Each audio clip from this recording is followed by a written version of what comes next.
Welcome to Chillin' 101. We hope this video helps.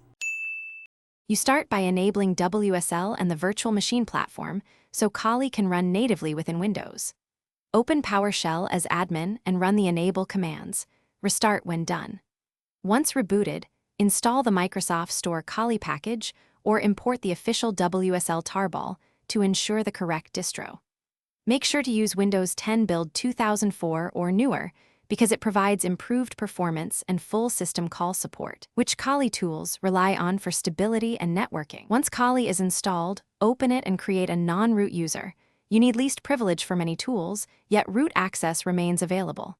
Then update package lists and upgrade core packages to avoid dependency conflicts. Install core utilities like curl, wget, and your preferred Pentas suites.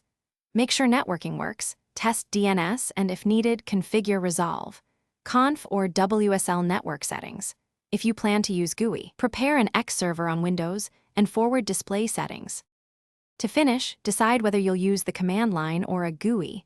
Install XFCE or lightweight desktops and run an X server on Windows for visuals. Configure persistence by setting up a dedicated data folder, export backups of your WSL instance, and add startup scripts for common services. Once done, test core tools and workflows. If something fails, check system logs, restart WSL or Windows services, and as a last resort, reinstall the distro. That often clears configuration corruption. Thanks for watching. Consider subscribing if we helped you.